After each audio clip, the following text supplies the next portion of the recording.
Жалпы көрүүчүлөргө салам айтабыз, урматтуу көрүүчүбүз. Кезектеги бир сонун маегибиз буюрса, жеке өзүм үчүн сонун, жеке өзүм үчүн да кызыктуу конок, сиздерге да кызыктуу болуш керек деген бир ишеничибиз бар, ичибизде бир сезүү бар, туюу бар. Мына ошол сезимдерибиз менен буюрса бүгүнкү маегибиздин алкагында сонун темаларды, сонун бир сөздөрдү кеп кылып, сиздерге бир жакшы маек куруп берсек деген бир сонун ниетибиз бар. Бул коногубуз менен сөздөрдө Султан Садыралиев агабыз менен бүгүн маектешебиз. Жалпыңыздарга жагымдуу көрө.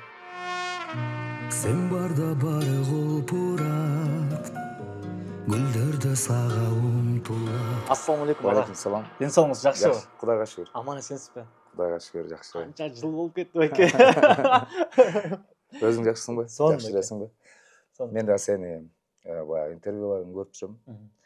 Анекоста баягыда бир телефон менен да сүйлөшүп, Ооба. анан мына болуп убакыт сааты эми чыкты окшойт да. Кубанычтамын байке. Эң башкысы кубанычтамын. Ошол эле учурда мен алып баруучулардын арасында дагы баягы ушул эле YouTube канал алып барган бир канча уул кыздардын арасында дагы Султан байке менен маектешсек болот эле, маектешсек сонун маек чыгарып бермекмин деген бир канчаларын уктум байке. Анан алардын арасында көрүп отуруп, алар деле айткан кебим бар болчу, кимибизге буйрук болду экен депчи. Кимибиз биринчи алып болду экенбиз деп. Анан айрыкча жакынкы күндө мисалы сиздин концертиңизге жакын дагы биз маектешеличи дегендердин саны көбөйдү болуш керек байке. Ооба, чалышып атат эми маектешели, анан мен баарына эле айтып атам ошо. Мен биринчи Эмирге берем деп койгом. Анан кийин берейин силерге интервью депчи. Анткени экөөбүз канчадан бери сүйлөшүп айтам го, интервью бере турган болсом сөз сен менен сүйлөшүп отурабыз, Кудай буйрса депчи. Ошол күн келди окшойт. Кубанычтабыз байке. Баарыбыз убакыт саат менен экен да. Бүгүнкү маектин алкагында буюрса көп нерсени козгойлу ага. Анткени сиз кечээ эле чыккан, кечээ эле бир жарык этип азыркы күндүн, азыркы убакыттын сөзү менен айтканда бир хайп болуп эле мындай чыгып кеткен ырчы эмессиз да. Сиз тиги чыгармачылык жолуңузда баскан издериңиз, баскан жолдоруңуз, көргөнүңүз, тоңгонуңуз аябай эле көп нерсе бар да. Ооба. Ошонун баарын акырындан иреттейли, кандай дейсиз ага? Мейли. Өзүңүзгө да кызыктуу болот болуш керек. Ооба. Өткөндө эстеген. Ооба да, сөз кызыктуу.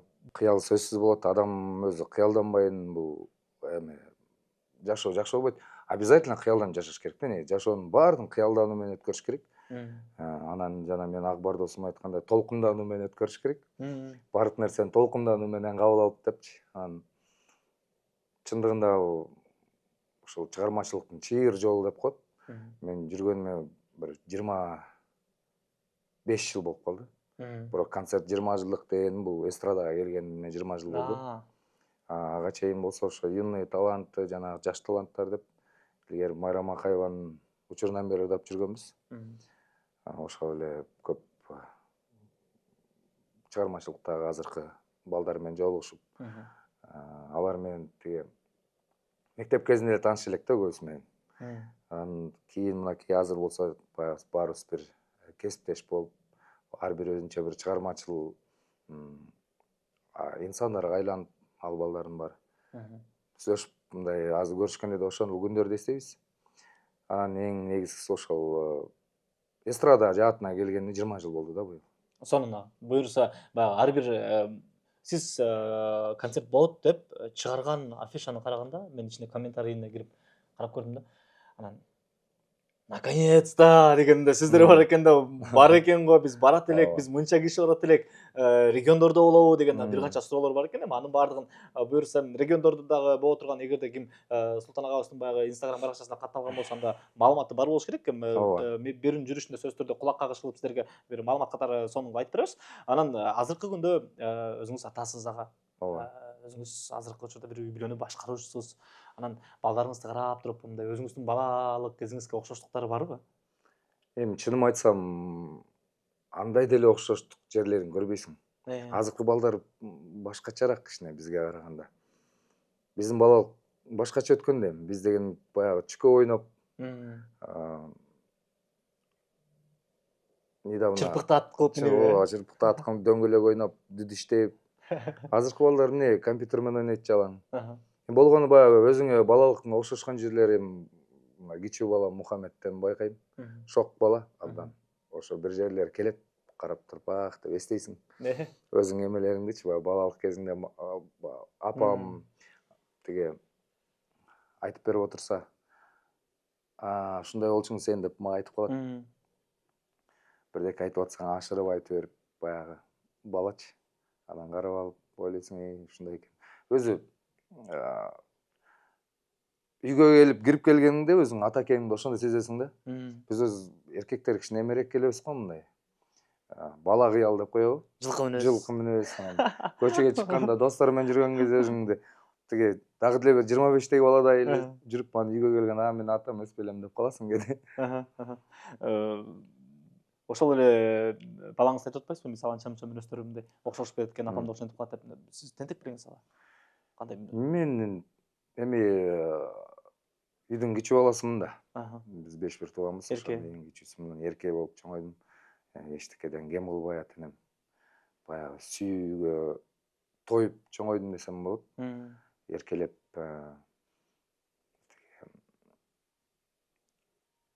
мындай эр жетилип ушу мектепке барайын деп калган кезде ошо бир туугандарым шылдыңда отуруп ата энем ортосунда эле жатып чоңойдум. 5-6 жашка чейинчи. Шылдыңда отуруп анан акырын бөлүнүп кеткем ата энеминчи. Анан жакшы баягы эркелетип чоңойтуп анан ошол эркеликтен дагы баягы шоктук нерселер көп болот да.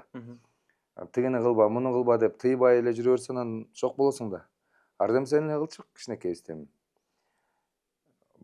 Балалыктын ошондой кези жакшы да бирок. Болуш керек. Болуш керек, андай болбосо да болбойт да. Өзүңдүн катаңды көрүп, ошондон оңолсоң бул жакшы нерсе да. Бирөөдүн катасын көрүп оңолгондор да бар эми, ал сонун да негизи. Анан өзүң баарынан басып өтүшүң керек.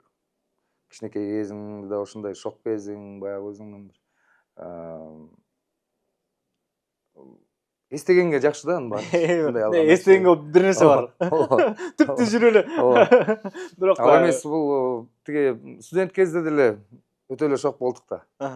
Ошо эле жанагы досторум Мирбек, Акбарлар баарыбыз, Чыңгыз. Шок эле болдук студент кезде деле. Общежитияда, жатаканада жашап, ал жерде дагы жатаканада биз менен жашаган достор баары эле билет кандай болуп жүргөнүбүздүчү. Кылбаганды кылчык. Вахта жабылып калса балкондон кирип кетип, баягы 11-де жабылып калат да. Киргизбейт да. Балкондон чыгып кетчиккан кээде кармалып калып, балкондон чыккан. 5 район общагасында да. Ооба. Ушундай бир сонун күндөр өткөн аякта да анан. Таңаткыча уктабай, ырдап, чордоп. Негизи эле бул көп эле бейбаштык нерселерди көп эле кылдык. Чыны керек го. Анан ал кезде соцсетте өнүкпөгөн кез. Телефонго тартып албайт эч ким. Болгону баардыгы ошол шоктук кылгандарың баардыгын ошол эл билет да, ич арачы. Бирок ошо элден айланса болот да. Мен ар дайым ошо сен келатып мындай интервью алам деп атсаң ичимен ойлондум да. Ушуну сөзсүз айтып коюшум керек депчи. Мындай элден кечирим сурагым келет да. Эмне? Баягы биз кандай бейбаштык кылбасак да ошонун баарын кечирип салган эле экен да. Мындай кандай бейбаш эми жаман бирөөдү өлтүрүп же бирдеке уурдап эмес эми баягы шоктук менен анан баягы жылдыз оорусу менен ооруган күндөр болду. Мисалы ошол 2005-те, 2006, 2007-чи андайды айылдан келип эле тарс 1-2 жылдан кийин эле элдин баары тааныган адам болуп кетсең да көтөрүш да кыйын болот экен да. Кээ бирлерге туура эмес сүйлөп коесуң, бирөөлөргө керсейип коесуң. Андай нерселер көп болду да жашоодочу. Баягы жаштык, мастык деп коебу. Ошондойлорду кээде отуруп достор менен сүйлөшүп каласың. Ёки, ошол кезде азыркыдай телефон өнүккөн заман болгондо көп эле нерселерибизди көрбөйт экен депчи. Шүгүр деп кетесиң эле. Анан шүгүр деп кетесиң да анан ушул айланып кетсе болот элденчи. Эл негизи бир гана мен эмес. Аттарын атабайбыз го, бирок канча деген чыгармачыл инсандарды кандай бейбаштык кылса дагы бат эле унутуп коет, байкасаң. Ооба. Дүң өтө түшөт, бир айдан унутуп коет. Ошол талантын сыйлап кой, ушул бала биздин элдин баласы депчи. Анан ушундай элден айланса болот да биз. Эл болбосо баягы коронавируста да көрдүң го. Кимге ырдарыбызды билбей калдык. Жаттык жөн эле. Ката. 2 жыл жаттык. Кимге ырдарыбызды билбей калдык. Концерт кое албай калдык иш жерге барып. Ачык айтканда мындай карызга чейин кирип кеткенге чейин барып жашадык да мисалы. Да. Эми чындыгы да, эми бул жашоодо мындай достаткада укмуш жашаш үчүн же аябай бир байдын баласы болушуң керек. же болбосо мыкты бизнесмен болушуң керек, же болбосо элди уурдаган бирөө болушуң керек, жанагындай эл жегич. Анан мындай өзүңдүн эмгегиң менен иштесең, бул ошо өз үй бүлөң менен анан ата эне бир тууганыңан деле артпайт жашоодочу. Бул чындыгы да эми. Тем более биздин чыгармачылык дүйнөдө эми Кудайга шүгүр баары сонун. Баягы мен өзү Кудайдан көп суранганым ошол, баягы бирөөгө зыян тийбесе экен депчи. Пайдам тийсе тийип атабын, тийбей атса анан кечирип койгула, пайдам тийбей атса, бирок зыянымды тийгизбейин деп ошондой аракет менен жашайм. Кичинекейиңизден баштап элечи ага. Мисалы, мен видеолорду карап көрдүм. Мен биздин тааныганыбыз бул ошол эле тиги 13 жашар баланын арманынан башталуу керек деп, ошол кезден башталуу керек. Менин мектепте окуп жүргөн кезде, мен классташтарым менен мисалы ошол Кудача кыздар, бир мындай жарык этип чыккан учуру. 2005-жылы. Анан карап көргөндө сиздики мындай ор басырыктуу ырлар репертуарыңызда мындай басым. Неге?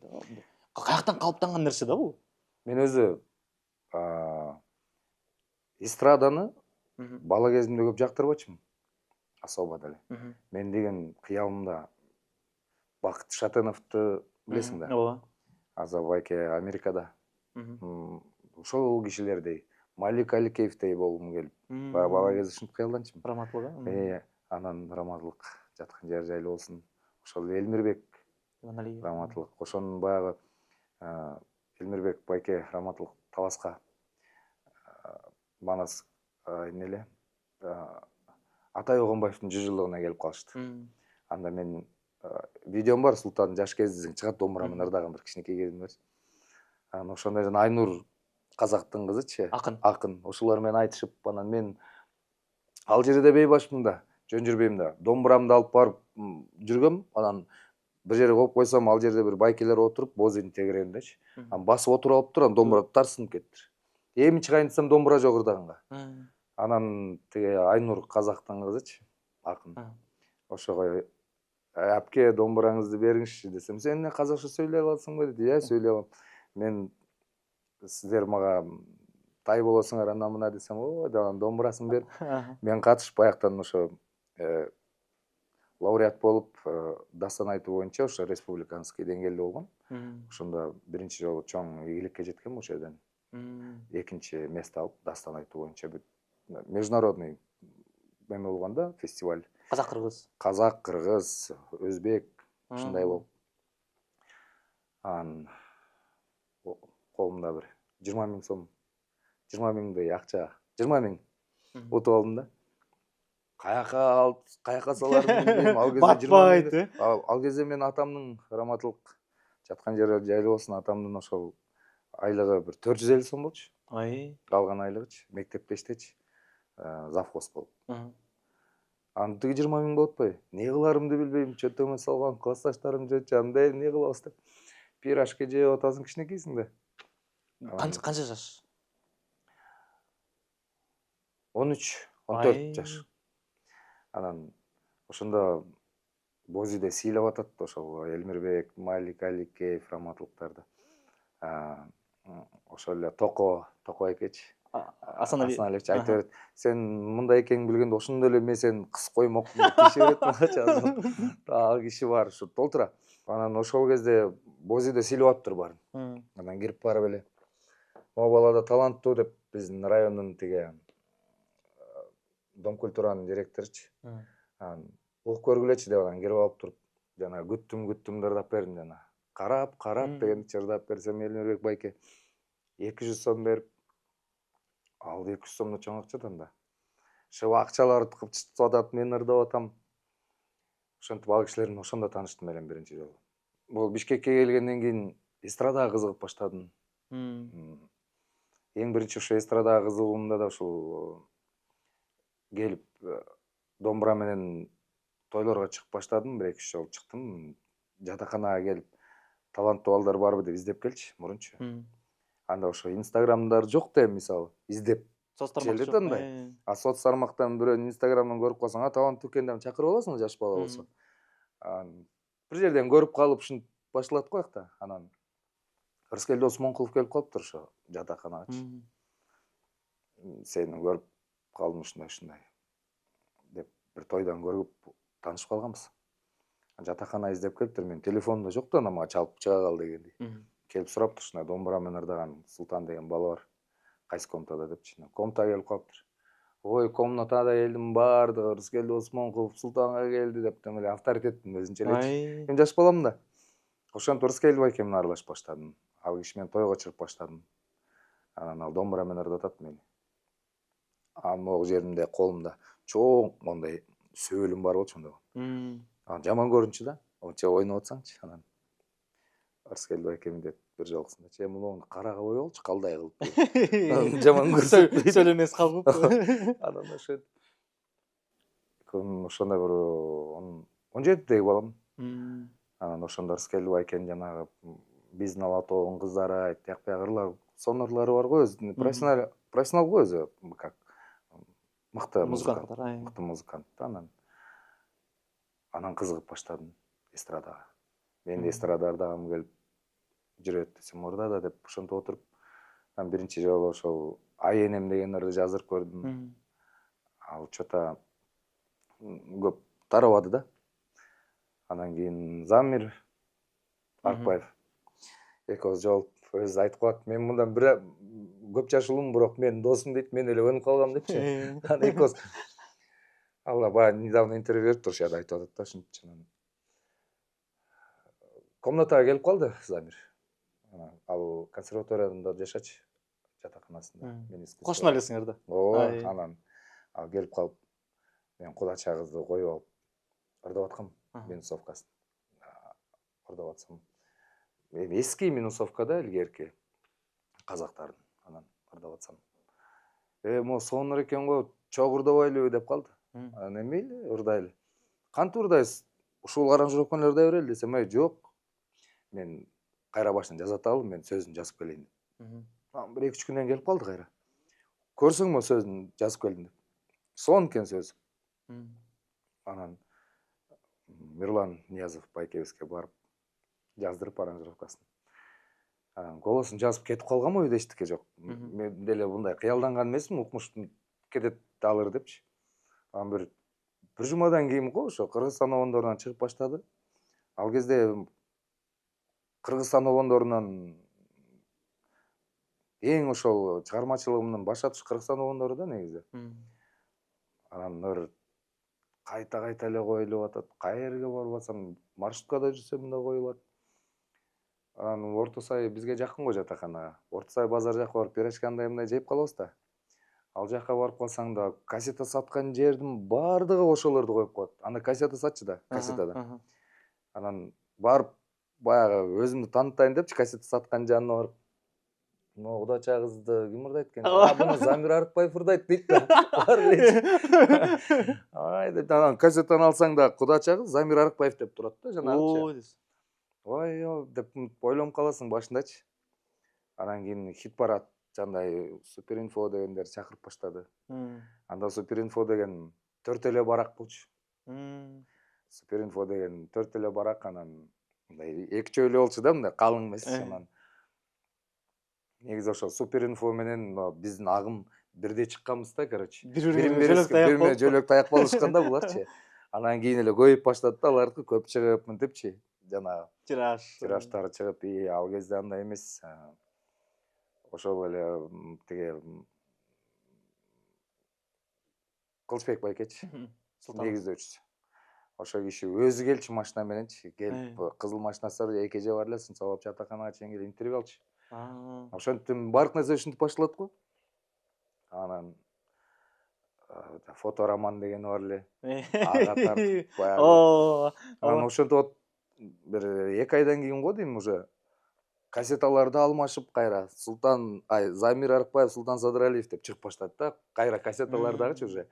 Ана деп уже көчөгө чыксам элдин баары таанып эле, каяка барсам, мурун ар кандай жатаканага барып эле гитара менен ырдап, кыздарга тиешип, мен балалык кездечи. анта албай да калдык ужечи. Баары эле ана тигил дей берет да уже. Карманып Уже болбой калган. ошентип баягы бул бизди ошо эл эле тарбиялап койду да. Мындай эл тарбиялайт экен. Так өзүңдү өзүң ошону токтотуп калат экенсиң да. Анан кээде мага суроо берип калат. Азыркы могу жаштар аябай көбөйүп кетти, ырдаган, көбөйүп кетти. Ушуларга кандай көз караштасың депчи. Анан ар дайым айтам да, ошо ар бир бала ырдай берсин. Чем бандит болуп, бирдеке болгондон көрө ырчы болуп, мен өзүм ырчымын деп өзүн сезип, мен чыгармачыл инсанмын деп өзүн түздөп жүргөнгө эмне жетсин? Ырдай берсин. Бул жакшы нерсе да эми баягы. Өзүн ошентип сезсе, мен элге баягы кантип айтса болот? Мындай элге жакшы жагыман көрүнөйүн деп жүрсө жакшы да. Бири болсо делечи. Анан көрө албастык болбосо анан зачем антип. Кээде бизде деле ошо жаңы чыккан кезде улуу кээ бир ырчылар булардын лампочкалары деп койчу бизде делечи. Мен ушундай болуп. Силер ошол кездечи беке? Мындай дароо дүң деп кеткенде, дароо элдин оозуна алынганда силер ошол нерсеге даяр эмес белеңер беке? Биз даяр эмес болчук. Мен лично даяр эмес болчумун. Мен түшүнбөй деле калдым мен, чынын айтсам. Мен 18 жашымда уже танылдым да. 18 жашымда. 17 жашымда Бишкекке келдим. 18 жашымда танылып баштадым. 19 жаш туулган күнүмдү билем мен, аябай популярный болчумун да туулган күнүмдүчү. 20 жаш туулган күндөрүмдө. Биз түшүнбөй калдык. Биз даяр эмес болчук. Бул чыгармачылыкка мисалы кээ бирлер кыйналып келет, кээ бирлер байкабай келип калат да.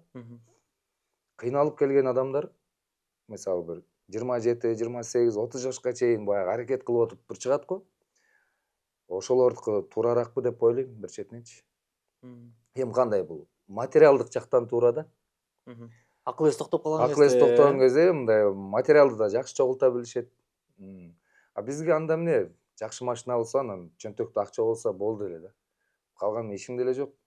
Берден бирке сатып алайын же болбосо бирден мындай кылайын, берге акча чогултайын дегенчи. Менин үйдө гардеробумда 5-6 костюм илинип турчу. Ошонун ичине салып коюп түгөнгөнчө жүрө берчүмүн. Анан түгөнгөндөн кой деп концертке чыгып келип, ушинтипчи, ушинтип жашачумун да. Оюма деле келбечи. Не болот анан кийин эртең эмне кылам, ар күн эмне кылам депчи. Көпкөндүккө киреби, ал же кирбейби? Бул көпкөндүккө кирбейт, бул мындай. Бул жаштык кез да бул мындай. Оюңда эчтеке жок деген нерсеге кирет. Сана жок. Сана жок. Өзүң кара башыңа ошонун баары жетип атса, үй бүлөң жок.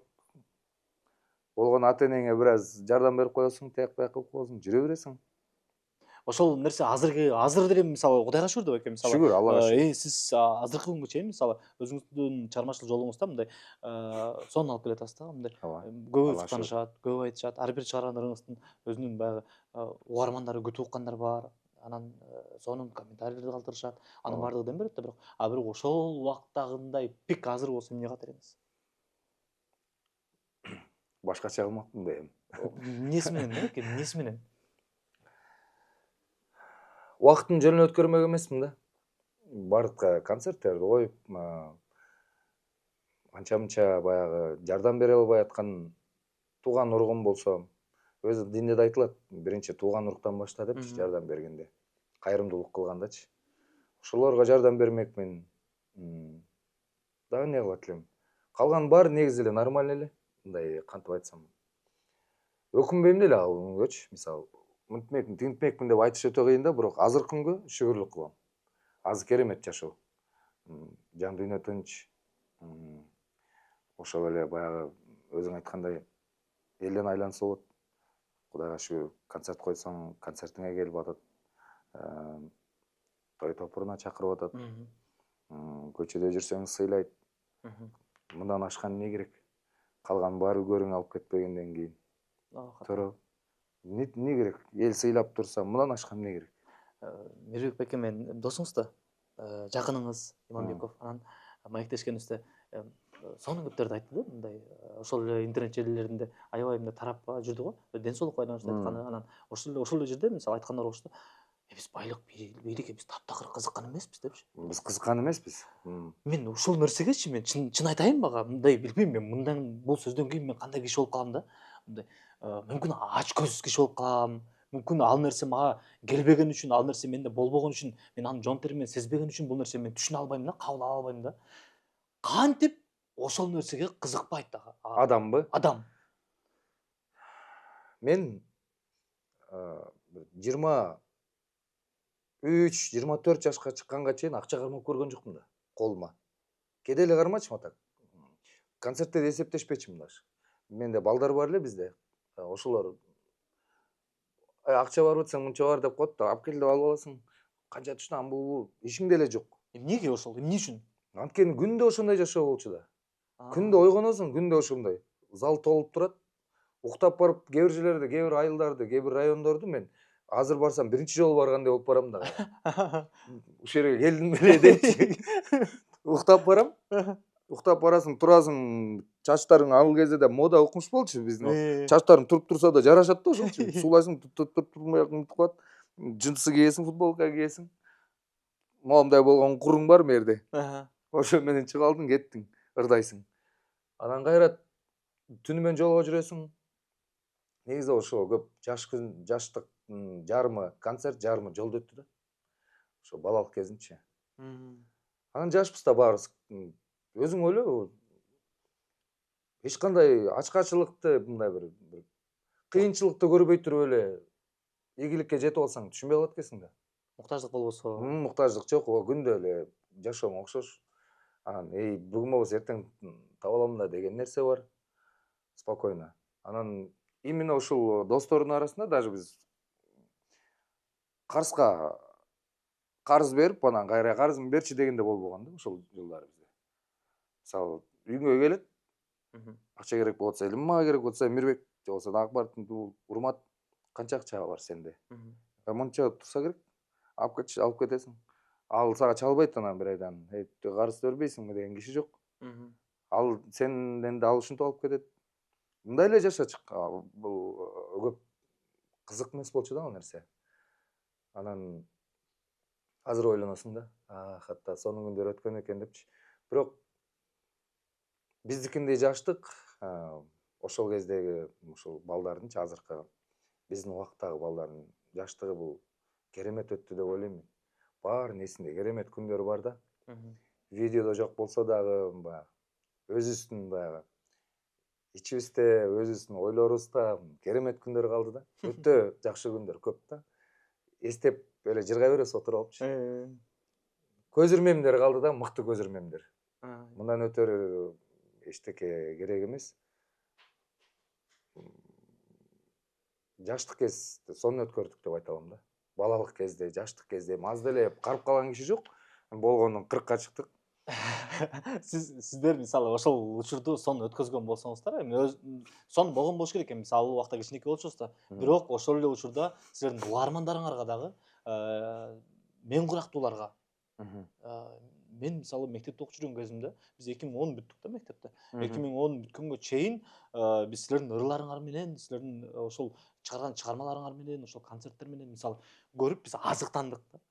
Биздин дагы балалыгыбыз, биздин дагы өткөл курагыбыз ошол силердин мындай бир мындай кайфка түшүп, бир мындай сонун чыгармалар чыгарып жүргөндө биз дагы ошол волна менен бир аз чоңоюп калдык да. Биз кубанычтабыз ага мисалы. Ошол менен жүрүп калганга. Көптөр айтып калышат, кээде здоровый балдар келип алып, байке сиздин ырыңыз менен чоңойгом десең, карап коесуң, Канчадасың да? Чоңойсоң чоңойсуң да депчи. Мен бир мисал айтып берейин бага. Эмне бул менин бетиме чапкандай эле болду да бул сөз. Мени ойгото койду да. Ал нерсе мындай болду. Мен Мирбек Иманбеков агабыз менен маектештик. Анда Супер Туудо болчу. Маектешкенде жаш бала оператор тартты. Анан биз сиздей эле азыркы учурда эле аябай көп нерсени ушундай эстеп айтып берип атат. Иманбеков агабыз ошо сиздер менен өткөн күндөрдү, көп күндөрдү жыргап ушинтип айтып берип атат анан. Съемка бүткөндөн кийин чыкты. Анан чыккандан кийин оператор баадан сураганга, ким келди конокко десе, көргөн жок да биз офиске кирип эле, студияга кирип эле кайра чыгарып кетти. Ар жака эч ким кирген жок анан. Билбейм, мен жаңы төрөлгөндө аябай звезда экен эле. 20да бала окшойт анда примерно. Муун алмашып кеттир да. Муун алмашып кетти, ооба. Биз ырдагандан бери 2 муун алмашып кетти. 2 жолу школду бүтүп кетти да. Ошо. Ооба. Бирок болбой эле өзүңүздү Ооба. жаш сезе берип турбайсызбы? Өзүң жаш сезе бересиң, ооба. Мен мисалы өзүмчө жүргөндө өзүмдү жапжаш эле сезем. Жыргап эле достордун арасында анан болгону баягы өзүңө окшогон сенден кичүү баягы балдар менен отуруп калсаң, алар байке деп атса, сиздин ырыңыз менен чоңойом десе, анан кичине деп токтолуп каласың. Байке эмес белем депчи. А так өзүчө достор отурганда, классташтар менен жүргөндө кичинекей баладай эле, баягындай эле жыргап эле ойноп күлүп.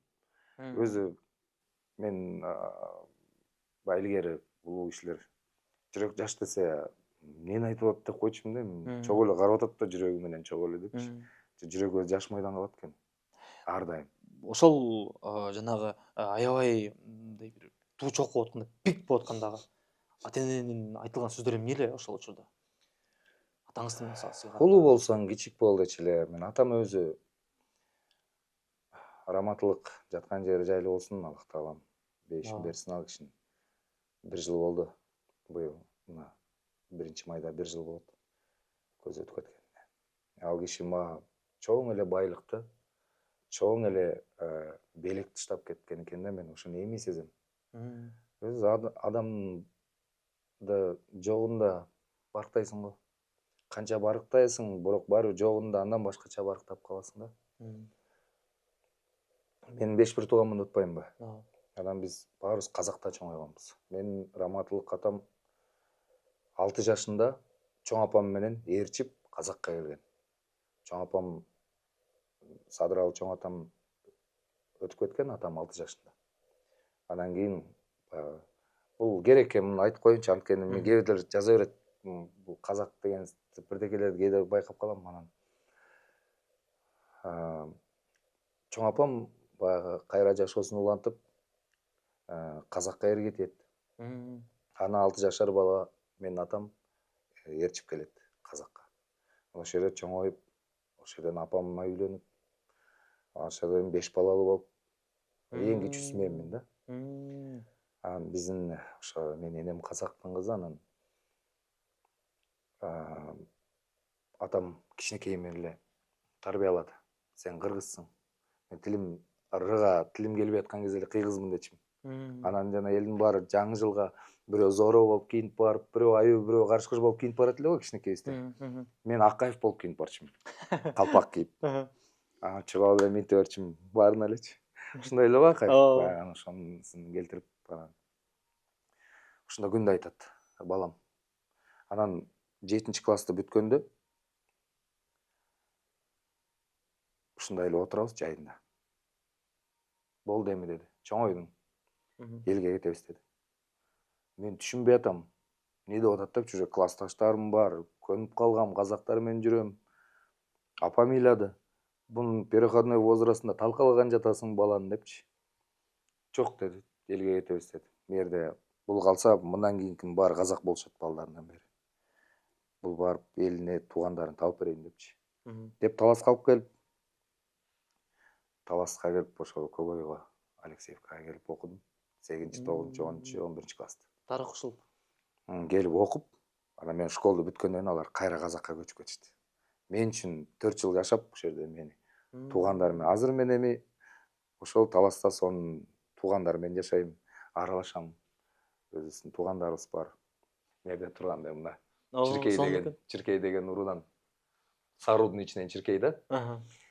Анан ошо Чиркей деген уруу бар Таласта, Алексеевкада. Ошол уруудан болом. Анан ошол жерге келип кошуп мени туугандарга. Кетип баягы ата бабамды, туугандарымды таап берип мага. Анан ошол жерге жамаат деп коет го. Ошо жамаатка кошуп туруп, анан өзү кете берди ошентип. Чоң белек кылып кетиптир да. Так баягы ит тойгон жерде дейт, эр туулган жерде жүрүш керек дейт го. Ошон үчүн туулган жерге келип, ушинтип ортодон бир эми өтүп кетти, баягы поколение. Атам өзү казакта калып калды. Ошентип азыр болсо ошол Кыргызстанга келип, ушинтип түтүн булатып, балалуу чакалуу болуп жашап атканыма баягы шүкүрлөрдү кылам да аябай. Атама ыраазы болом ар дайым. Отуруп иногда ошол Куран окуганда бирдеке окуганда жаш келип, эстеп, жетелеп барган күндөрүндө жаман көргөм. Башындачы, каяка алып келди мен депчи. Же тилин билбейсиң кыргызча, баары болбой эле, тили окшош деген менен деле баары бир башка. Башка эл. Анан же тилин билбейсиң, анан барганда классташтарым отуруп анекдот айтышып алса. Кичинекейибиздечи, айылдачы, таластачы.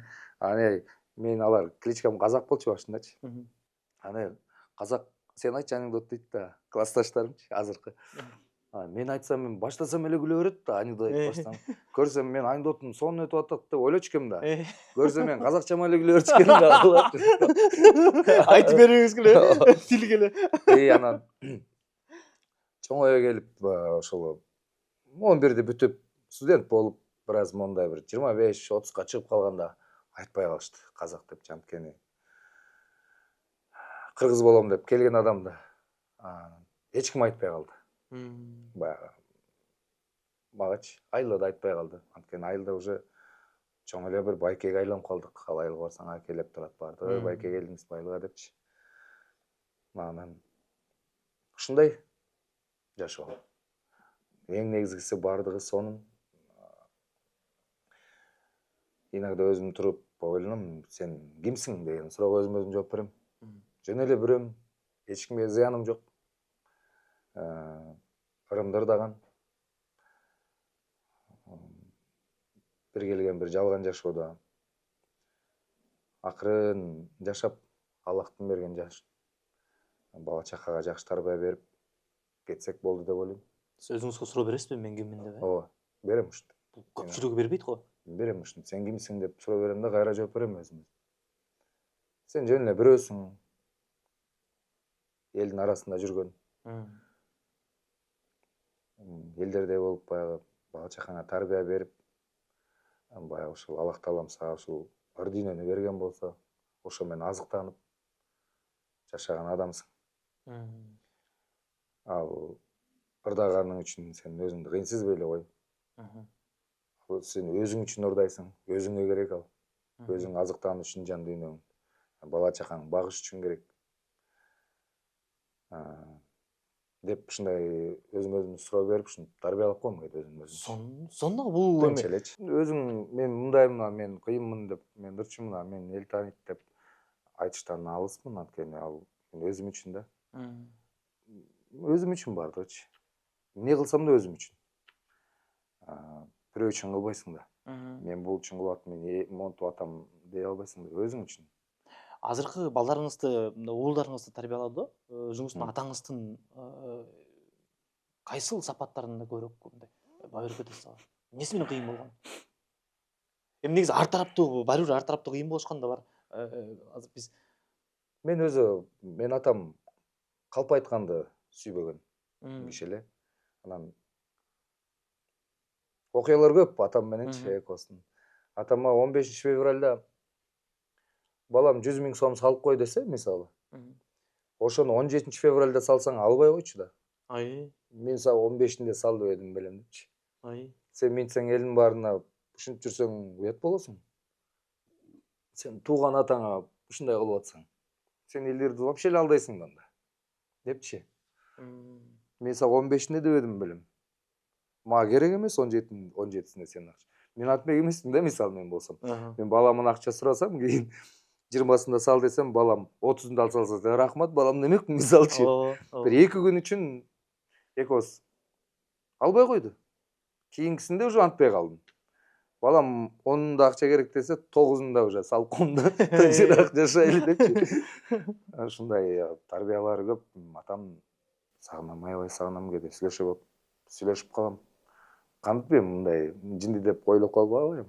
Мындай отуруп, мындай бир сүйлөшүп калам кыялдамчы. Ата депчи. Эми арбакта. Анан Куран окуп коебуз. Анан өз төшөк тартып көп жатып калды. Экөөбүз көп сүйлөштүк, больницада жүрдүк. Көп больницага чогуу жатып аттым жанында. Анан үйгө да Бишкекке келип бала чаканы сагынганда келип үйгө келем. Бир эки күн болом да кайра кетип калам. Отуруп көп сүйлөшөбүз. Көп нерселерди айтып берет баягы отурупчу.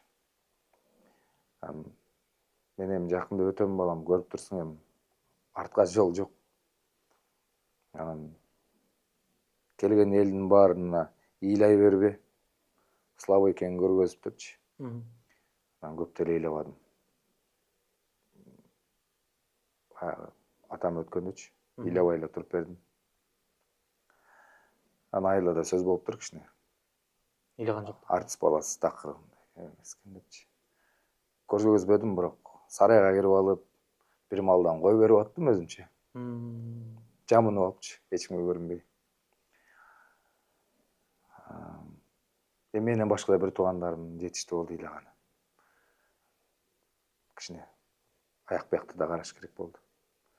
Эми баарыбыздын барар жерибиз ошол жакта. Эч ким биякта түбөлүктө калбайт да. Эмне болду эле? Ошо инсульт алып калды. Ошо менен 6 ай. Алышпы? Биринчи баягы алды, анан кийин бир аз басып жүрдү, кайра алып, ошо акырында 2 ай такыр жатып калды. 1 айдан ашык тамак ичпей койду. Өзү негизи ичет экен тамакчы. Инсульт болгон адамчы, ичип жата берет экен. 5 жыл, 10 жылдап жата берет экен тамак берсеңчи. Бул киши өзүнө өзү ачарчылык жарыялап салды. Дары берсек түкүрүп ичпей. Мен мынтип эч кимдин колун кармабайм мен. Мен кетишим керек депчи. Бардыгы правила менен болуш керек, мен кетишим керек деп. Ошентип анан өзү динден дагы укмушка барым болбосо да билем эми, чага болчу. Баласы жуунтуш керек, баласы коюш керек дегендердин баарын кылып. Биринчи жолу көрдүм ошондо адамды жуунтканды, көргө бергенди. Так сыртынан эле карап кетип каласың го, бата кылып, топурак салып коюп. Ал башка экен өзү. Өзү негизи эле бардык адамдарды тиги бизде муну эркектерди көбүнчө бирөө өтүп кетсе барып топурак салып атпайлы. Ошондой эстейсиң да. Бир күн мен дагы келем ушул жерге депчи. Ошон үчүн барар жерибиз топуракта ошол. Ошон үчүн особо деле могу жашоодо ачкөздөнгөндүн кереги жок да. Тыптынч. Жетип атса болду. Жетип турса сонун. Өзү шүгүрчүлүк менен жашаш керек экен. Шүгүр деген нерсени биринчи очередке коюш керек экен да. Шүгүр кылган адамга шаардын жарымын берсең да жетпейт экен да. Шүгүр кылган адамга 2 комната үй менен холодильниги толуп турса анан болду. Жашай берет экен тыптынч. Мындан ашкан байлык мен көрбөдүм. Керемет ушул да. Жүрөктүн эмеси керек экен да, эмне деп коет? Тынчтыгычы. Мындан ашкан кайф жок да. Эшигиңди кечинде мен култадымбы, култаган жокму деп ойлонбойсуң да. Эч кимдин жаманчылыгың жок болсо. Канча жашыңызда ушундай тынчтыкка жеттиңиз? Мен бир 30-тан ашып ушул нерсени түшүндүм да. Азыр 40-ка келдим да. Ошо 30-тын тегерегинде ошо түшүндүм да ушундай жашоону.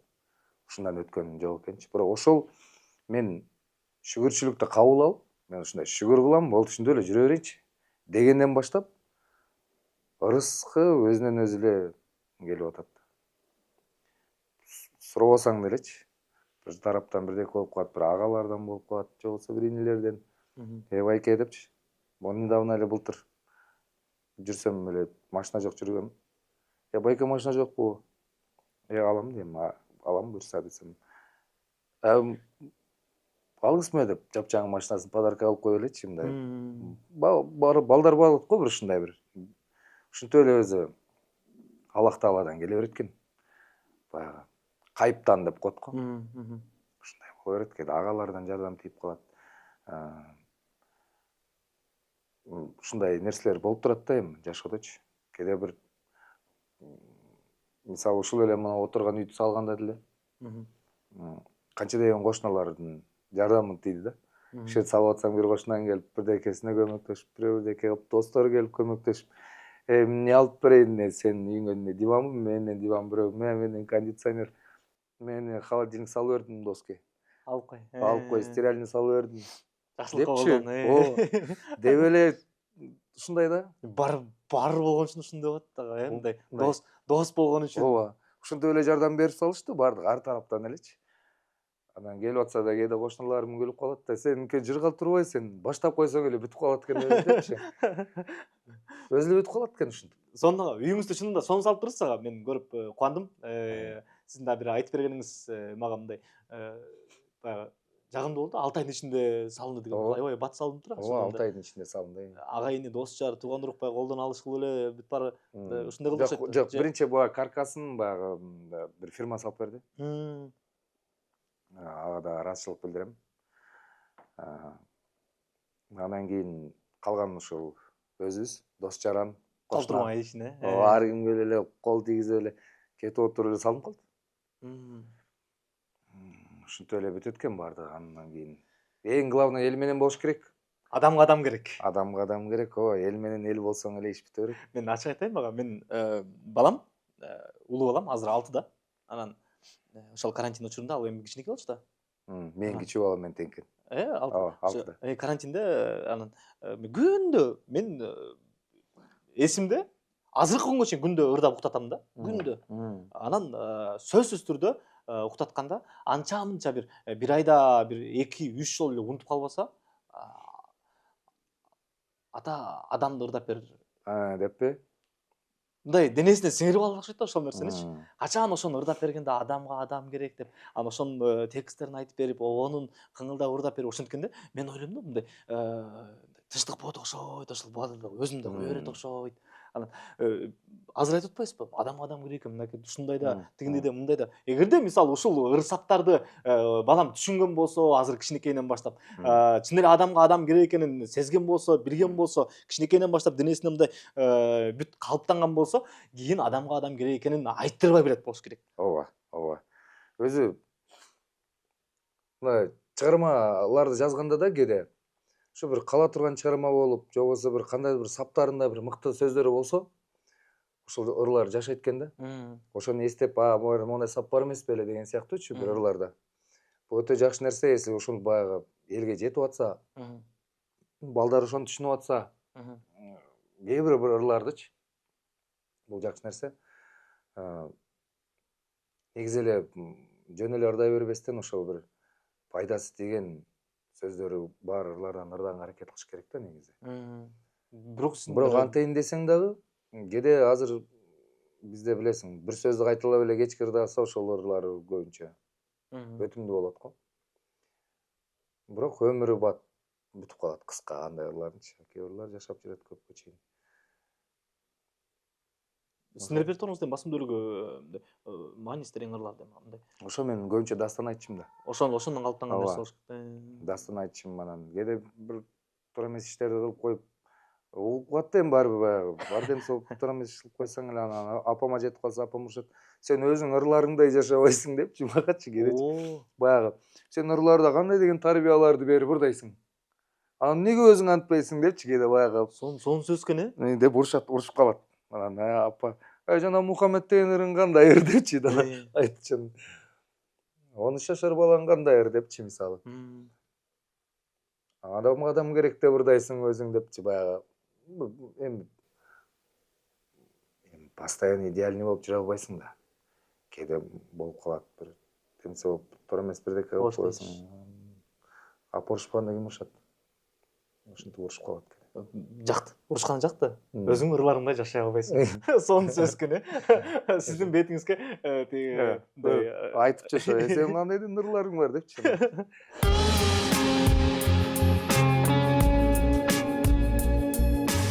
Кеңес концертиңиз боюнча сүйлөшөбүз. Ооба, сүйлөшөлү. Жалпы коомчулукка маалымат иретинде мүмкүн болсо сөзсүз түрдө сиздин ошол концерттеги афишаңыз дагы тиркеп койгонго даярбыз. Анан бул Токтогул Сатылганов атындагы улуттук филармонияда буюрса Бишкекте. Ооба. Орозону буюрса жыйынтыктары менен. 1-2 апрелде болот, Кудай буйрса. Анткени мен өз негизи башка күндөргө да коеюн дегем. Анан ал үчүн деген 1 жыл эрте алат турбайбы филармония, эле жарым жыл эрте барып жазылыш керек экен. Мен туруп эле концерт коюм келип кетти. Анан кийин барсак ушул 1-2 апрелден башка жерде жок экен. Бош күн жок. Бош күн жок экен. Анан ошол күндөрдү алып концерт койгон жатабыз буюрса. Даярдык кандай болот ага? Даярдык сонун. Негизи эле даярмын өзү концерткечи. Болгон эле ошол ырдап коюш керек болду. Распевка. Ооба, даяр элебиз. Күндө эле ырдап жүргөн ырларда.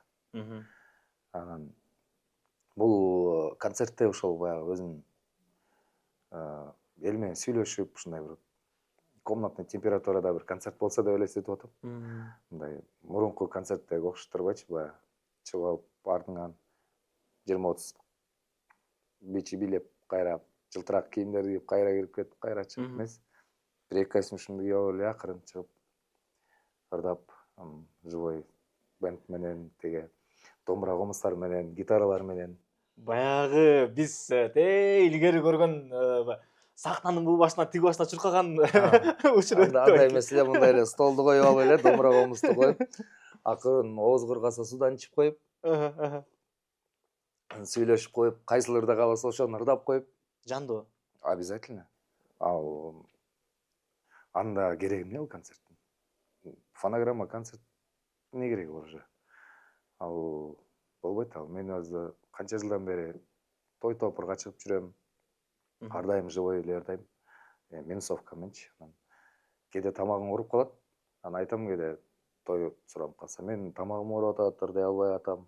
Кээ бирлер айтат, сен келгениң эле керек, фонограммаңды эле ырдап кетчи деп калат кээ бирлерчи. Анан мейли деп болбойт андай күндөр дагычы. Так концерт деген ошол Кудай буйрса жакшы өтөт 1-2 апрелде. Анан 5-6 Ошко барам, 7 Жалал Абадка барам. Ошо бир 5 күн концерт коебуз Кудай буйрса. Сонда сиз сагынды болуш керек. Угармандар. Эми байкайбыз эми буйрса. Анан баягы 20 жылда эмнени ырдадым? Ошол ырларды ырдайм да. Элге жеткенчи, мисалы ошол эле Куда чагыздан баштайм. Аягына ошо Сен барда калып келем да. Акыркы ыргачы. Вау. Мени мурун ырдап жүргөм, ошолорду ырдайм баарын. Ошол эле Куда чагыз жөнөкөй жигит, сүйүп отум, махаббатым, тарымба. Толтурайм ырлар. Эми сизди куттуктап келген 1-2 ырчы болушу мүмкүн да, мындай кошумча. Ошону ойлонуп атам азыр. 1-2 ырчы кошуп койсомбу депчи. 1-2 мен может дуэт кылып койгонго. А так мен өзүм ырларыма жетише албай атам бирөөдү кошконгочу. Жалал кайсыл жакта? Бул филармониядабы же Барп театрындабы? Барпыда болот, Жалал Абадта. Ошто драм театрда болот. Дагы бир жолу кулак кагыш, урматтуу көрүүчүбүз. Азыркы учурда агабыз күнү түн дебей баягы биз буга чейин бир канча жолу байланышканбыз, бир канча жолу сүйлөшкөнбүз. Анан ошол эле учурда биз жалпы тобубуз менен азыр репетиция кылып ырдап аткан учурубуз. Мен азыр ошол жакта жүрөм идим. Бул убакыт болгондо сүйлөшөлү, маектешели деп жүргөн. Анан ошол даярдыктар бул 20 жылдык, 25 жылдык деп жогоруда да айтып кетти, бирок эстрадага келгенде 20 жылдык. Мына ушул 20 жылдык отчеттук концерт буюрса, бул ностальгия болуп болуш керек көбү үчүн. Айрыкча мен курактуу, менден дагы мындай 5-6 жашымдай ылдый төмөн куракка бул эң сонун болуп болуш керек. Токтогул Сатылганов атындагы Улуттук филармонияда 1 жана 2 апрелде келиңиздер. Эгерде башка жакта, мисалы Түштүккө Ош улуттук драма театры сиздерди дагы ошол 4-5 апрель күндөрү тосуп алса, 5-6. 5-6. Ал эми Жалал Абад болсо 7 апрель күнү Барпалыков атындагы театрда сиздерге сонун жандуу концерт күтөт экен. Барыңыздарды күтөбүз. Ага, биз ийгилик каалайбыз бир гана. Чындыгында ийгилик болсун. Мен өкүндүрө берген бир нерсе бар да ага. Мен өзүм ушул чыгармачылык чөйрөгө жакын кишимин да. Анан өзүм да билимим боюнча да ушул жака жакынмын. Мен театр актёрмун. Анан артисттерибиздин кээ бир баягы ойногондорун, театрда эмгек кылгандарын көрүп жүрүп, анан алардын анча жерде мындай наам деген нерсе бар да, балекет бар го. Наам деген нерсени мындай төшүндө маданияттын мыкты кызматкери деп муну таккандан кийин дагы мындай жолу бар да. Берилсе, татыктуу алса, бир жетсе ушуга деген нерсе мындай көкүрөктү өйө берет да. Эмнеге ушул кишилер албайт депчи. Өзүңүздө эмне ага бул наам боюнча оюңуз? Мен өзү наам боюнча оюм деле жок, чын айтсам. Наамга кызыкпайм деле. Эмне бар сизде? Менде эчтеке деле жок. Маданияттын мыкты кызматкери. Ал бар, маданияттын мыкты кызматкери деген бар, анда ошол бир кызматташып жүрүп берсе керек эле илгери. А так башка эчтеке эле жок. Почетный грамота бар. Атамбаевдин убагында алган. А так наам жок мындай. Нормальный наам деп коебу. Кыргыз Республикасынын мисалы эмгек сиңирген артисти Султан Садыралиев деген Эми наам. андай жок, бирок чын айтсам ошодон көрүүчү наам алгандан көрө жакшы чыгармаларын чыгып турса деп ойлойм да. Ошол наамдан да көбүрөөк жагат да мачы.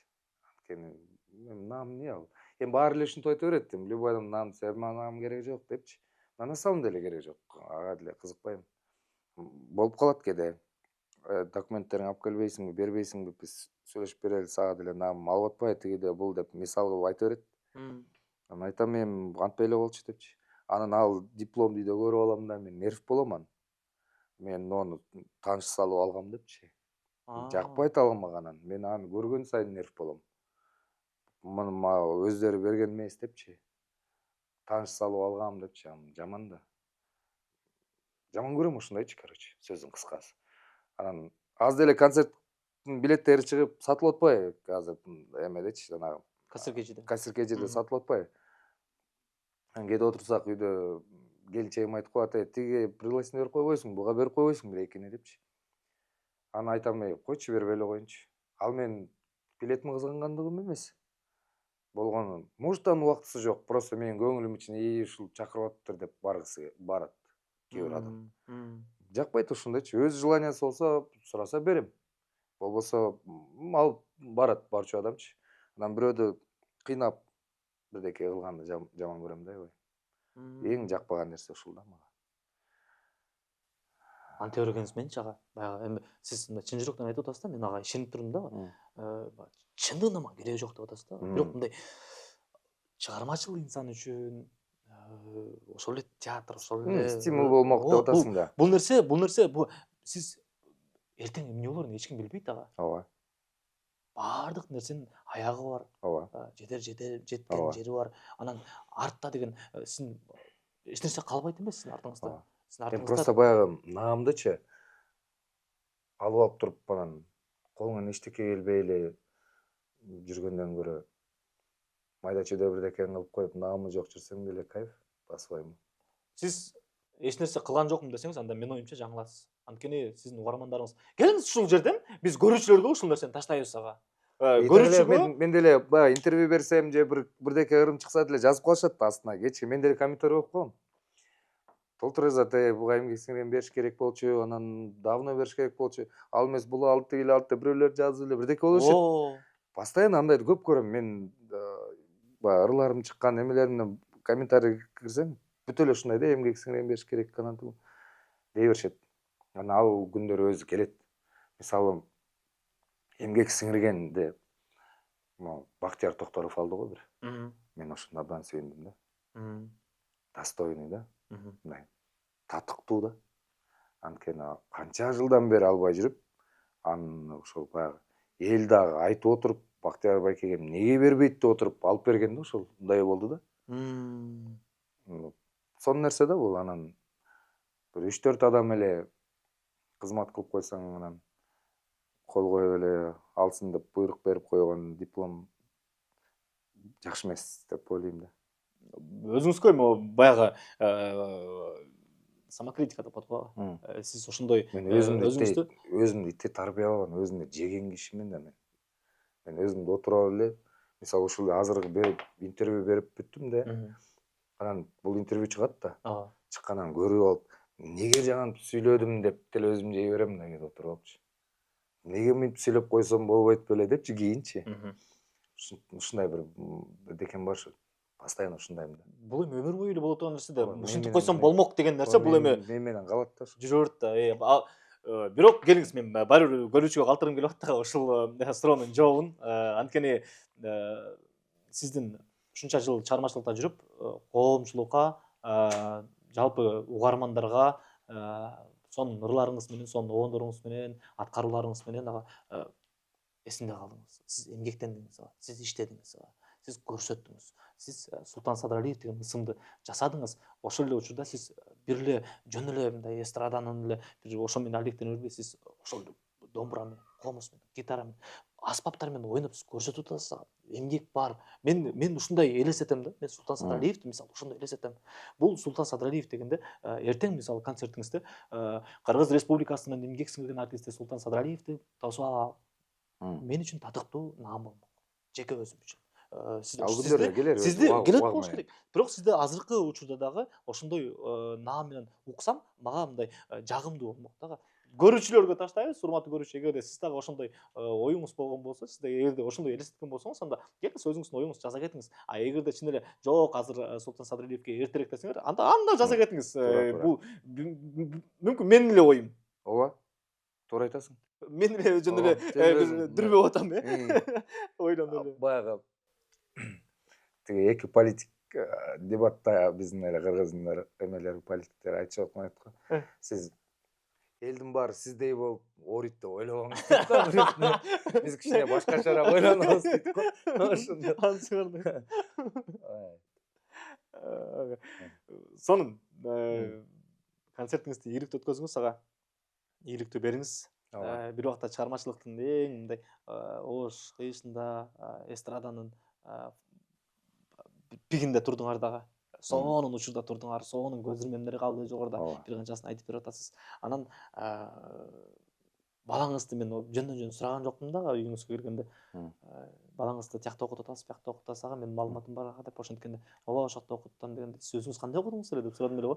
Өзүңүз жетпей калгандарды берип атасыз азыркы учурда. Өзү негизи эле ата өзү эмнеге жетпей калса, ошонун баласынан издей берет экен. Бардык ата ушундай экен өзү мен байкадым да. Анткени мен өзүм жакшы окубадым, сөздүн кыскасы мектепте. Мен эрке болдум. Мен Таласка айтып атпаймынбы да, атам алып баргандан 1 жылдан эле мен Таласка эрке баласы болуп кеттим Таластын. Конкурстардын баарын, фестивалдардын баарына катышам Таластын атынан. Анан тиги аким губернатордон бери тааныйт. Каяка болбосун жүрөм, ырдап. Алып алат, ээрчитип алат.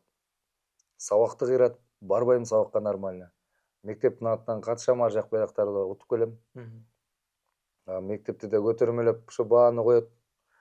Ошентип отуп, анан кечинде тойлорго чыгам.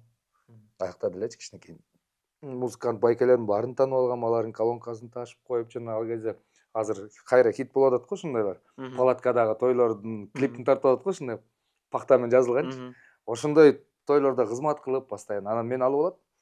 Тамада байкелер, музыкант байкелер анан сен азыр ырдабайсың, элдин баары кызат, ошондо ырдайсың дейт, саат 11-12-лердечи түнкү. Анан эм чыкты дейт, анан домбурамен чыгам.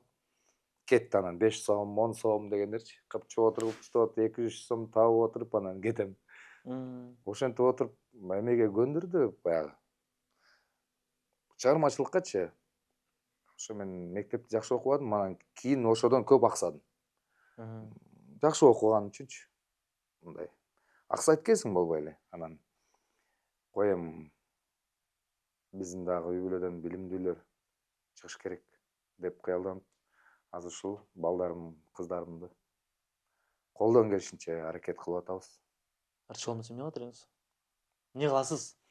Мен балдарым электрик болом десе да макулмун. Мага десе өтүкчү болсо да макулмун. Мен өтүк дегем ата десе да макулмун. Анткени кайсы кесипти тандаса, ошол жакта ошонун мыктысы болсо, мага боло берет. Мисалы ошо баламдан келип очередке туруп өтүктөрүн сатып алып аткан болсо, бул дагы чоң байлык, бул дагы чоң жетишкендик. Адал оокат кылсын эң негизгиси. Адал эле болсо болду. Арам нерсеге аралашпаса бизге ошондон өтөр эчтеке жок деп ойлойм мен. Так эми мындай алганда чоң нерселерди кыялданасың балаңачы. Бирок өзүнүн баланын өзүнүн каалоосун коюш керек. Каалоосу болсо болду мисалчы. Анан эми мен эки балам тең эркек балдарым экөө тең чыгармачылыкка жакын эмес.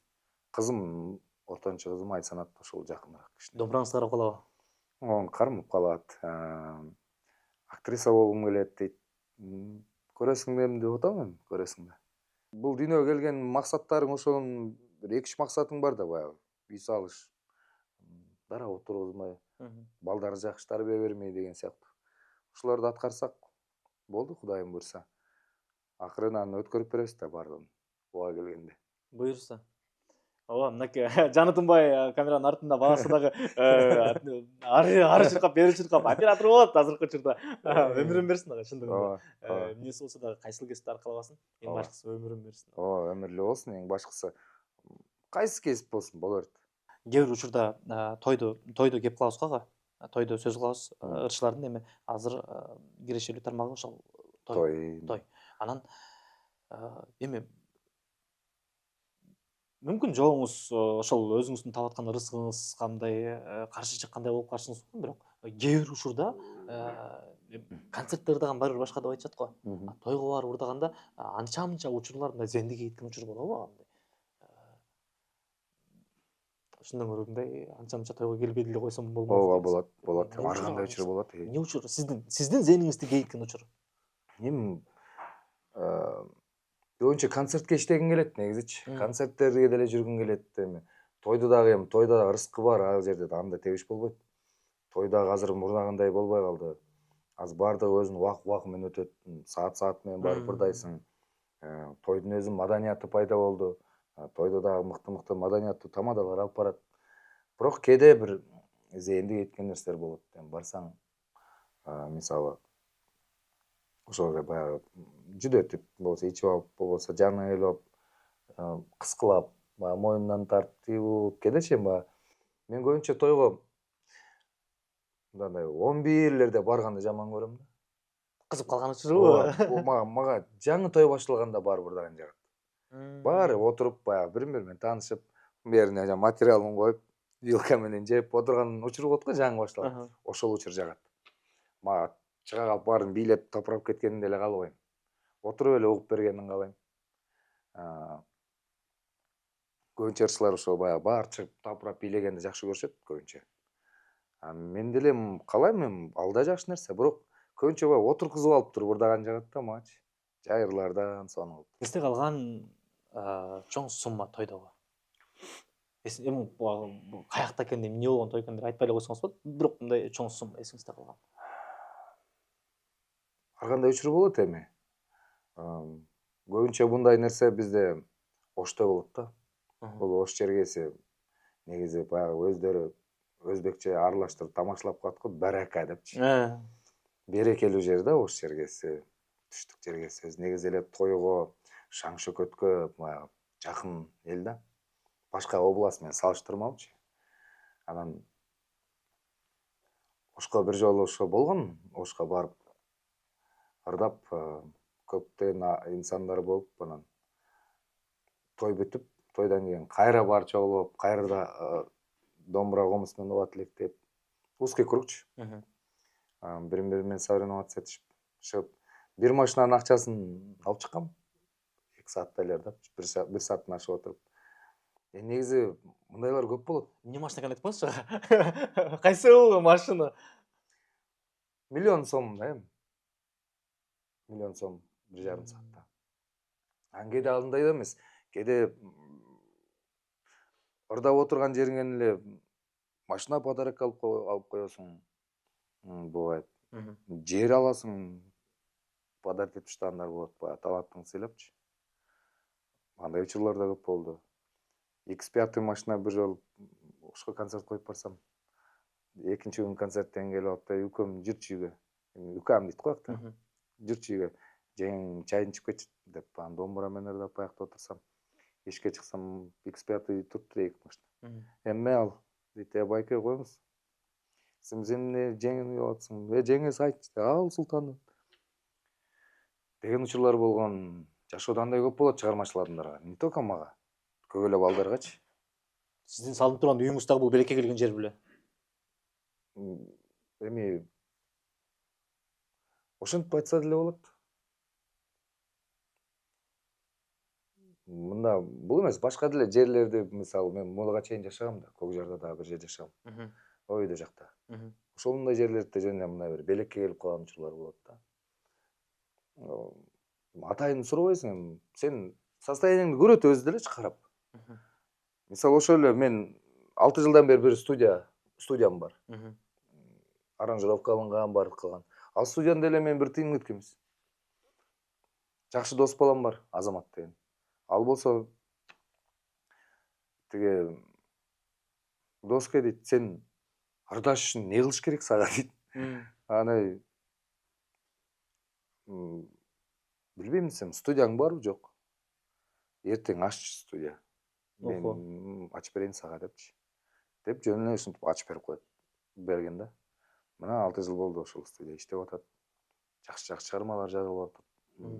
Ошол эле жаңы ачылганда эле бир жарым жылга жетпей ошо адам керек жаралды ошол жерден. Канча деген артчылар ошол жерде келип запись болуп ырдайбыз го баарыбыз чалып. Ушинтип достор, бир туугандар ушинтип агалар, инилер ушинтип деле көп поддержка берип кое берет. Эми сен анын түмөлөк окумуш болуп сурабайсың. Өзү эле болуп кете берет да. Болгону пейилиңди түз кылып эле жүрө бериш керек, эл менен эл болуп. Өзү мындай экен да, сен мынтип айтсак туурараак болот го дейм. Алланын ыраазычылыгы үчүн бирөөгө 100 сом берсеңчи, ошол 1000 сом болуп кайтаарына толук ишенем да мен. Бул нерсе бар да. Бул жөн эле айтылбаптыр да, бул нерсе. Жөн эле болбогондо мен жашоомдо мындай көп кезигет. Мен алып эле жүрө берет деп ойлоп калышы мүмкүн да элдерчи, ушундай ар күнү өздүк алып атат экен депчи. Мен дагы колуман келишинче өзүмдүн деңгээлиме жараша баягы жардамдашып жүргөн чырлар да болот бизде дагычы. Мен блогер эмесмин да, жандай кайрымдуулук менен заниматься эткен. Чыгара бергенчи аны. Мен бериге бардым, кайрымдуулук кылдым деп. Андай учурлар көп болду. Мисалы бир жерге досуң, классташың, же болбосо дагы бирөөнүн бир светине акчасы жетпей атат, светин кыйып кетейин деп атат мисалчы. Же болбосо бирөө дагы бирдекеге жетпей атат, бирөө ооруп калды. Досум берчи бир 10 000 сом десе. Мен 10 000 сомумду 15 000 сом бирөөгө бергенге акыбалым жетет да. Мен миллион бере албайм, 10 000 доллар бере албайм. Мейли деп жардам берип коюп кетесиң. Ал ыраазычылык үчүнчү. Анан бир аз 1-2 саат же болбосо 1-2 күн өткөндөн обязательно бир демсе пайда болот да, Султан, мыяка келип бере аласың да. Монча берели. Биз бир гана элек калайбыз чындыгында. Мен сиз менен маектешкенге чейин сиздин бир канча маегиңизди көргөм да. Мен ошол маектерден кийин мен сиздин кандай киши экениңизди мындай мен жонтөрмөн, сиз алган жокмун, учурашкан жокмун, жанда жолугушуп алган эмес. Той топурда кечири жолуккам, бирок мындай ушундай отуруп сүйлөшүп алган эмес болчу. Мен тээ илгерги мектепте окуп жүрүп, сиздин ырларыңызды, сиздин чыгармачылыгыңызды, ошол эле сиздин досторуңуз менен ошол поколениянын мууну деп айталычы, сиз чогуу чыккан баарыңыздарды сүйүп аткан болсок, кандай элестеткен болсок, азыркы учурда мен сиз менен маектешип отуруп ыраазы болуп отурам ага. Чындыгында. Көп жашаңыз ага. Мен ырчыларга ушул нерсени айткандай аябай, чыгармачыл инсандарга айтканды жакшы көрөм. Өзүңүздүн да өмүрүңүз узун болсун ага, чыгармачылыгыңыздын да өмүрү узун болсун ага. Көп жашагыла. Өзүң дагы көп жаша. Артыңызда калчу изиңиз бар, артыңызда калчу чоң эмгек бар, уулуңуздар, бала чакаңыз, тууган уруңуз төбөлүккө сыймыктанып өтчү. Бир сонун бир эмгек жасап койгонсуздар ага. Бул эми чоң бизнес кылып муну жаратпасаңыздар дагы элге жан азык таштадыңар ага. Гүл азык таштадыңар. Бул жан азык, гүл азыкты сезген киши байып атат, тоюп атат. Чындыгында сезбеген кишиге ал жөн эле Султан Садалиевс. Алар менен эми эсептешкендер кереги жок болчу. Концертке келик ага. Илгери мен толкунданганым бул болду. Ой, мени эфирге чакырса эле, жок, телевизорду көрүп отуруп, кээ бир алып баруучулардын берген суроолорун карап туруп, анан алып баргандарын көрүп туруп, жөн эле телевизорду сындырып бергим келет деп бир айтканыңыз бар экен, илгерки анан карап көрүп туруп, бул мени мага бул толкундонун алып келди деп мисалы. Жагым бир эмелер чыккан мурунчу, кайсы каналдар экенин айтпай эле коеюн. Жапжаш балдар, бир 20дан ашкан балдар ведущий коюп коет экен. Анан 50деги кишини алып барып алып, жана аккордеон ойногон, тияк-бияк байкелер, эжелер бар го, ырчылар. Эми алар эми чакырып атса, коеюн, чыгып коеюн, көрүнүп коеюн деп барышат да эми. Десе анан сиз отжимание кылып бере аласызбы, анан могу эшекти турап берип кое аласызбы деп кагаз. Эмне бул? Эмне бул эми? Не деген эме? Мисалчы, кээде ошол эле тамадаларды азыр оңолду, чынычы. Мурун деле ошо байкап калгам бир-эки жыл. Тамада, жаш эле бала тамада тойду алып барып атса, жакта бир апа билеп чыгыңыз дейт го. Мм. 70-тен ашып калган апа билеп келсе, сиз менин девушкама окшош экенсиз. Эмне сөз бул? Мисалы да, маданият каякта? Деп ошо мен 40-ка чыкканын билип алат Ушинтип калып кезиң 40-ка чыккан. Ушундай бирдекелерди сүйлөдүчү, короче. Чоң рахмат ага. Сага да рахмат. Ооба, үйлөнгүңүздү, бала чакаңызды, сиздин жашоо шартыңызды көрүп мен бүгүн сүйүнүп турам, бүгүн кубанып турам. Бул Рахмат. бир гана жакшылык болсун үйүңүздө. Жалпы бардык көрүп аткан ушул YouTube каналдан, Ооба, Эмир Арстанбек уулу өзүмдүн атымда. Эмирдин бардык катталуучулары, жалпы кыргыз эли ар бир үйдө тынччылык болсун мынакей. Кудай буйрса, эртең орозо башталат. Орозоңуздар кабыл болсун. Аллахтан эмнени сурап атсаңыздар, эмнени тиленип атсаңыздар, ошонун бардыгы сиздерге кабыл болсун. Ар бир үй бүлөдө тынччылык болсун. Эл жерибизде тынччылык болсун. Кыргызстан өнүгүп келатат. Мындан да сонун өнүккөн бир өлкөнүн жарандары болуп, бир жакшы жашап берели. Ынтымак болсун, бар бол. Сага да үй бүлөлүк бакыт. Каналың өсө берсин. Көргөндөр болсо дагы катталсын көбүрөөк. Рахмат. Жакшы болсун бардыгы. Ооба, жакшылык болсун ага. Чоң рахмат. Рахмат. Экрандагы даталарды тактап алыңыз кайрадан. Ошол эле учурда чалуу номерлерди тактап алыңыз. Ошол эле учурда билетти кайсыл жактан сатып алам десеңиз, сөзсүз түрдө афишада да жазылып турат. Биз ООЗ-ге айталы, бул Касир KG'ден онлайн платформадан ала аласыз. Алыңыз да келиңиз, концертке бир жыргайлы, бир көп ностальгия болсун, анын баардыгын бир эстейли, жандуу концертте чогуу ырдайлы. Баардыгыңыздарды биз менен бирге болгоңуздарга ыраазычылык билдиребиз. Кайрадан кийинки көрүнүштө көрүшкөнчө аман эсен туруңуздар.